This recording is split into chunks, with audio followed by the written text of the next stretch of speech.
Hello everyone, this is Karim Hasnath from the Department of Finance and Banking, Bangladesh University of Professionals. And this is Mohammad Al Sharia Hossain from Department of Finance and Banking in Bangladesh University of Professionals. Now that you have clicked on this video, I assume that you want to learn a thing or two about improving your presentations. So let's begin. It is important to note that we are not experts of this topic, neither we are master of presentation.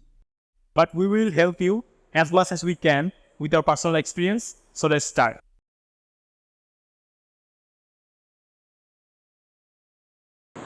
Firstly, let me divide the presentation into two segments. First of all, the content, your slides, the content which you are presenting to your audience. Second, the delivery, the way in which you present your content to your audience.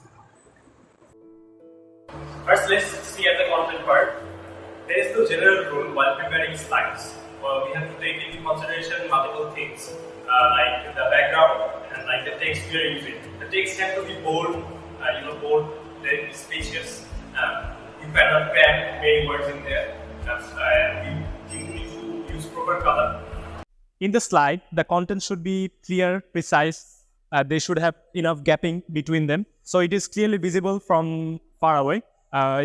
You may ask why.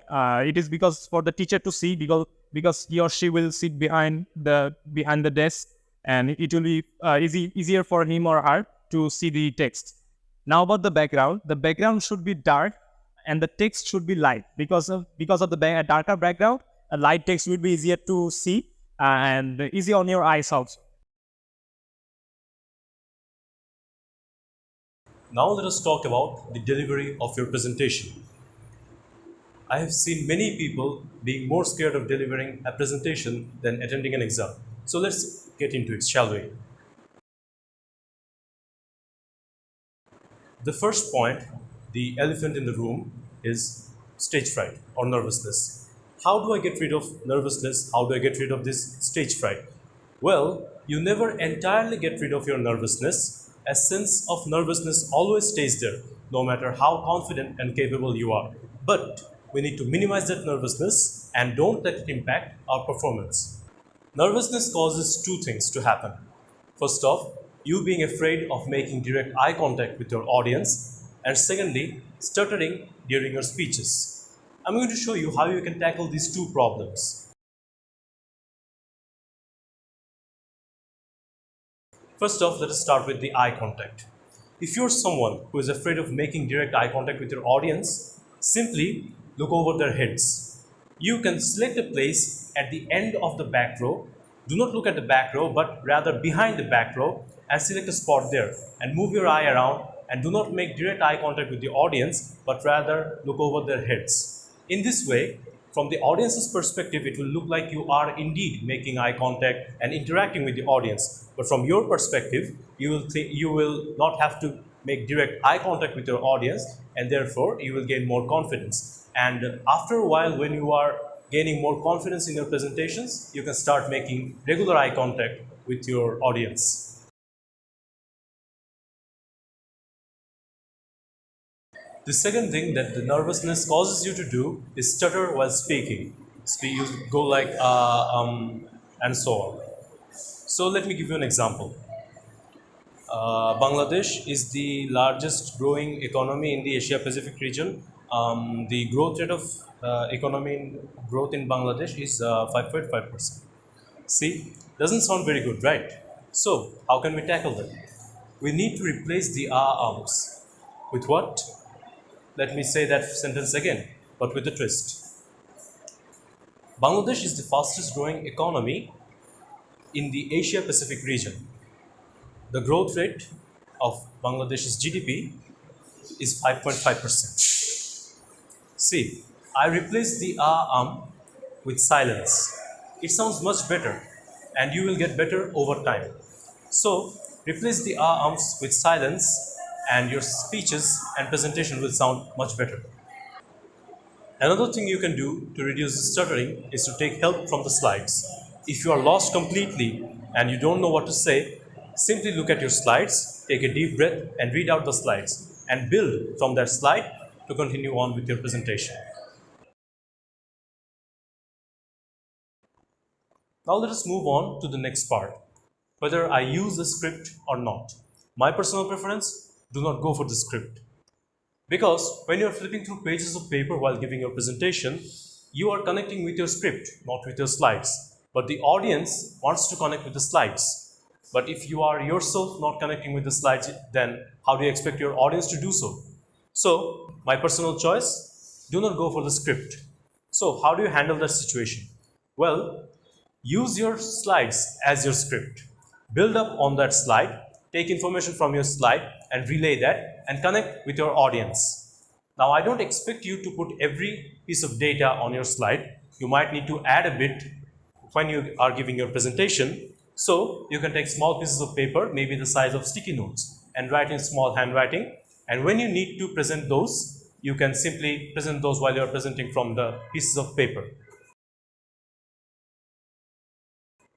Now let us look at another important point, which is tonality.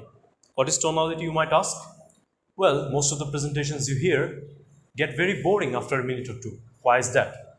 Because the speakers tend to speak in a very monotonous tone.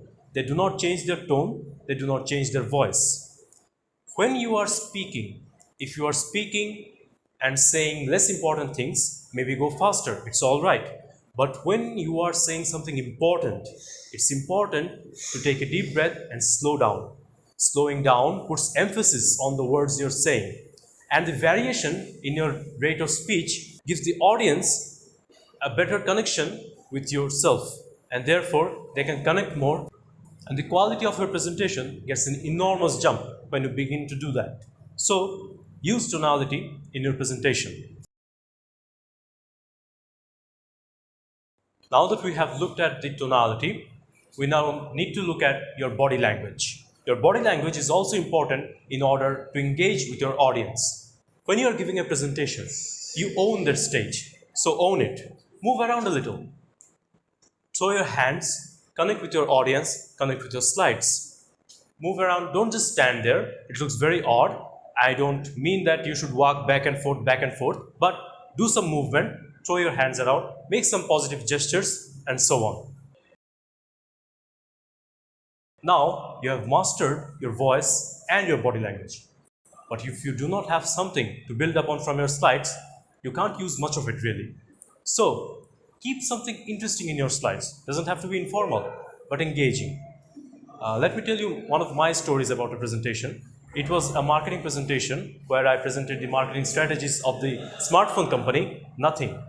Well, the slides started with nothing and I proceeded by saying, well, for today's presentation, we have nothing. And the audience looked and there was nothing on the slide. And suddenly, this smartphone appeared out of nowhere with the title, Nothing. And everybody loved it. And it made the audience engage throughout my whole presentation. So, use something like that. It can be of your own choice. Find something, find what suits you, and make the best use of that. I hope this video was helpful for you. I don't know if I could help much. And special thanks to Shahryar. He was the one who made me do this video. And finally, a bit of friendly advice. Most of you who are watching this are university students and you are watching this for your university presentations. Well, when you're presenting at a university classroom, you present in front of your friends. And believe me, if you mess up, no one will even care the very next day. So, don't be afraid of messing up and learning. We all mess up and we learn. That's the part of the process of learning. So, don't be afraid of messing up. Be confident and ace those presentations.